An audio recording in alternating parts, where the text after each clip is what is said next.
அடுத்து துவக்க உரை திரு மா உதயகுமார், மாவட்ட செயலாளர், அரசு ஊழியர் சங்கம்.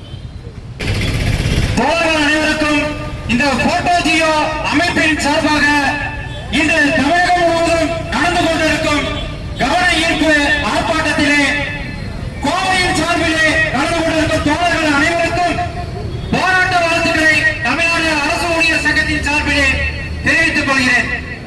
தோழர்களே, இன்னைக்கு தமிழ்நாடு போராடும், தமிழ்நாடு வெல்லும், இதுதான் நம்ம முதலமைச்சர் மத்திய அரசுக்கு எதிராக கொண்டிருக்கக்கூடிய ஒரு கோஷம். அந்த கோஷம் பாத்தீங்கன்னா இன்னைக்கு தமிழ்நாடு அரசாங்கத்துல வேலை செஞ்சுட்டு இருக்கிற நமக்கும் பொருதி இருக்கு. இன்னைக்கு தமிழ்நாட்டுல ஒரு போராட்ட களமா மாத்திருக்காரு இந்த முதலமைச்சர். இன்னைக்கு பாத்தீங்கன்னா அண்ணா, பெரியார், கலைஞர் இவங்க வழியிலாம் வந்து நான் சமூக நீதி ஆட்சி கொடுக்கிறேன், விடியல் தர போறேன் அப்படின்னு ஒரு 4 வருஷத்துக்கு முன்னாடி நம்ம போராட்ட களத்தில் இருக்கிறப்போ அந்த போராட்ட களத்துக்கே வந்து அரசு ஊழியர்கள், ஆசிரியர்கள் என்ன கேட்டாங்க, அவங்களுக்கு செய்யாம யாருக்கு செய்ய போறோம், உங்க கோரிக்கை எல்லாமே நிறைவேற்ற சொல்லிட்டு திமுக கட்சியின் சார்பிலே ஒரு குழுவை போட்டு அந்த குழுவின் மூலமாக அரசு ஊழியர்களுக்கும் ஆசிரியர்களுக்கும் வாக்குறுதிகள் பலவற்றை இப்ப ஆண்டு கொண்டிருக்கிற முதல்வர் கொடுத்தாரு. ஆனா பாத்தீங்கன்னா இந்த 4 வருஷத்துல அரசு ஊழியர் ஆசிரியர்களுக்கு கொடுத்த எந்த ஒரு வாக்குறுதியுமே நிறைவேற்றப்படவில்லை. இன்னைக்கு ஆண்டு இருக்கிற முதல்வர் சமூக நீதி சொல்லிட்டு இருக்காரு. மக்களிடத்துல இந்த சமூக நீதிய ஆசிரியர்கள் இல்லாம சமூக நீதியை கொண்டு போக முடியுமா? பள்ளிக்கூடத்துல சின்ன மாணவர்கிட்டையும் இந்த சமுதாயத்துக்கிட்டையும் சமூக நீதியை கொண்டு போய் இந்த அரசாங்கமானது சமூக நீதி விஷயத்தில் ஜெயிக்கக்கூடிய ஒரு அரசாங்கமா மாறி இருக்குன்னா அதுக்கு காரணம் நம்ம ஆசிரியர்கள் தான். இந்த விடிய ஆட்சியில மக்களுக்கு கொடுக்கப்பட்ட பல திட்டங்கள் நிறைவேற்றப்பட்டிருக்கிறது. இன்னைக்கு நம்ம முதல்வர் ஒவ்வொரு தலைநகரா போய் ஒவ்வொரு ஊரா போய் உங்களுக்கு கொடுக்கப்பட்ட வாக்குறுதிகளை நிறைவேற்றிட்டேன், மறுபடியும் என்ன முதல்வர் உட்கார வைங்கன்னு தெருக்கவா பிரச்சாரம் பண்ணிட்டு இருக்காரு. இப்படி மாறுபட்டு பிரச்சாரம் பண்றப்போ இவர் கொண்டு வந்த நலத்திட்டங்களை எல்லாம் கொண்டு வந்தது யாரு? நம்மள மாதிரி அரசு ஊழியர்கள், ஆசிரியர்கள். இந்த அரசாங்கத்துக்காக நைட்டு பகல்னு பார்க்காம, கண்மணிச்சு பார்க்காம உழைச்சதுனாலதான் இந்த முதல்வர் மாறுதட்டி பிரச்சாரம் செஞ்சுட்டு இருக்காரு. தோழர்களே, தேர்தல் காலம் மக்கள் எல்லாம் ரொம்ப தப்பா எடுத்துக்கிறாங்க.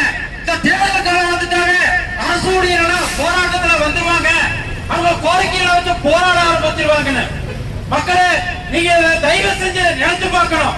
ஒரு அரசாங்கமானது மக்களால் தேர்ந்தெடுக்கப்பட்டு அரசாங்கத்துக்கு வந்தவுடன் அந்த அரசாங்கத்தினுடைய திட்டங்களையும் எல்லாவற்றையும் மக்களிடையே கொண்டு சேர்ப்பதிலே கடைசி வரை நாங்கள் போராடி கொண்டிருக்கிறோம். இந்த அரசாங்கத்துக்காக வேலை செய்து கொண்டிருக்கிறோம். இப்பொழுது கூட தேர்தல் பணியிலே, எஸ்ஆர் பணியிலே எங்களது ஊழியர்கள் இரவு பகல் போராமல் வேலை செய்து கொண்டிருக்கிறார்கள். இந்த அரசாங்கமானது லேப்டாப், மாணவர்களுக்கு லேப்டாப் உள்ளிட்ட பல திட்டங்களை ஆட்சி புரிய சமயத்திலே கொண்டு வந்திருக்கிறது. இந்த திட்டங்களுக்கெல்லாம் கல்லூரி பள்ளிகளிலே வேலை செய்யும் ஆசிரியர்கள் இரவு பகல் பார்க்காமல் வேலை செய்து வருகிறார்கள். இந்த நேரத்தில் எங்களுக்கு 5 வருஷமாயும் எங்களுக்கு கொடுக்கப்பட்ட வாக்குறுதி எதையுமே நிறைவேற்ற இந்த அரசாங்கம் மக்களுக்கு எல்லாம் விடியல் கொடுத்திருக்கு. அரசுடைய ஆசிரியர்களுக்கு விடியல் தராதான்னு எங்க வாழ்க்கை பூரா இருட்டாக்கிட்டு வீட்டுக்குள்ளேயே இருந்துட்டு இந்த அரசாங்கத்தை எந்த கேள்வி கேட்காம இவர் நிறைவேற்றுவாரு சொல்லிட்டு இத்தனை நாள் நாங்க இருந்தோம். இந்த தேர்தல் காலம் முக்கியமா இன்னொரு 1 மாசம் தேர்தல் வந்துடும். எங்களுக்கு கொடுக்கப்பட்ட வாக்குறுதிகள் எதையுமே நிறைவேற்ற அப்படி இருக்கிற சமயத்தில் தான் நாங்க இந்த போராட்ட காலத்துக்கு வந்திருக்கிறோம். முதல்வர்களே, எங்களுக்கு கொடுக்கப்பட்ட வாக்குறுதிகள் எதையுமே நிறைவேற்றல, இன்னும் இருக்கக்கூடிய சிறிது காலத்திலேயாவது நிறைவேற்றுகள் சொல்லி நாங்க போராட்ட காலத்துக்கு வந்திருக்கோம். அதே மாதிரி பென்ஷன், சிபிஎஸ் அப்படிங்கிற ஒரு திட்டத்துல அரசு ஊழியர்களை பணத்தை புடிச்சுக்கிட்டு ஒரு சீட்டு கம்பெனியில 65 மாதிரி பணத்தை பூரா புடிச்சிட்டு 90,000 கோடி இந்த மக்களுக்கு டிவியாவும் மிக்சியாவும். மக்களே, நீங்க மாசமான 2000 ரூபாய் எங்க கிட்ட பிடிச்ச 90,000 கோடி இந்த காசெல்லாம் எங்கிருந்து வந்தது? எங்களோட உழைப்பு, எங்க கிட்ட பிடிச்ச பணம். இந்த முதல்வர் ஆட்சிக்கு வரக்கு முன்னாடி நாங்கள் ஆட்சிக்கு வந்தால் உங்களுக்கு பழைய பென்ஷன் திட்டத்தை கொண்டு வருவேன் சொல்லி வந்தார். அதே மாதிரி எங்க அரசுடைய மாநாட்டுக்கு வந்து நான் மறக்கவில்லை, மறுக்கவில்லை, இப்போது நிதி இல்லைன்னு சொல்லி சொன்னாரு.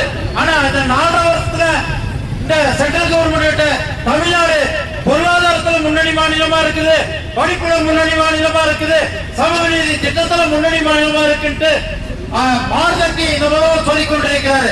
ஆனா எங்களுக்கு கொடுத்த வாக்குறுதியில நிறைவேற்ற சொல்லி நாங்க போகும்போது போராட்டங்கள் நடத்தும் போது நிதி இல்லைன்னு சொல்லிட்டு கையை விரிச்சு மாதிரி சொல்றாரு. கடந்த வாரம் பாத்தீங்கன்னா அரசு ஊழியர் ஆசிரியர்களை அழைத்து பேசுறேன்னு சொல்லிட்டு எல்லாத்தையும் அவமானப்படுத்தி அனுப்பிச்சிருக்காங்க இந்த அரசாங்கம். தோழர்களே, நல்லா புரிஞ்சுக்க, இன்னைக்கு சிறப்பான ஒரு போராட்டங்களா நமக்கு அமைஞ்சிருக்கு.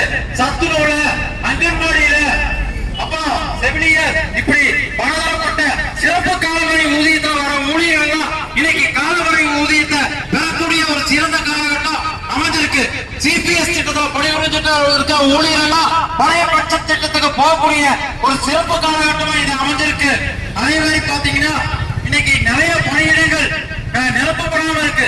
அந்த பணியிடங்கள் நிரப்பக்கூடிய வாய்ப்புகள் அதிகமா இருக்கு. இதுக்கெல்லாம் தேவை.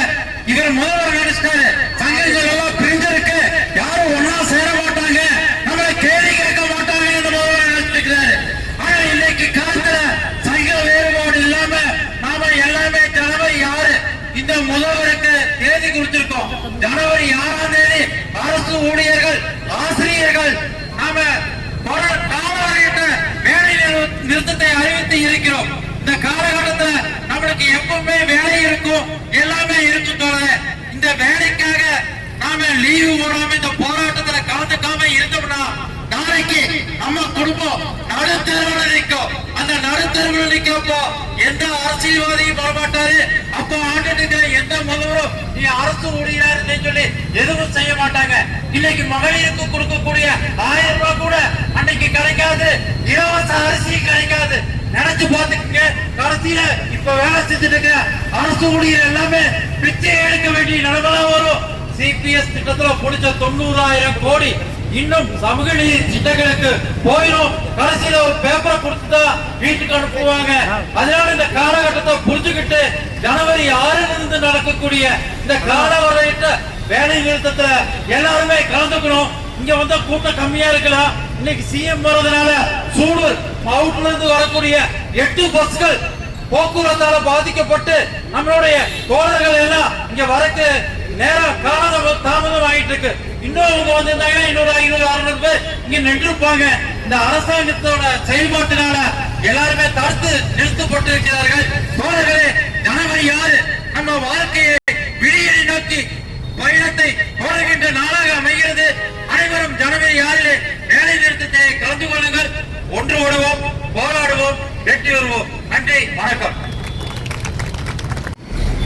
பைக்ல பேசி பழகிட்டாரு.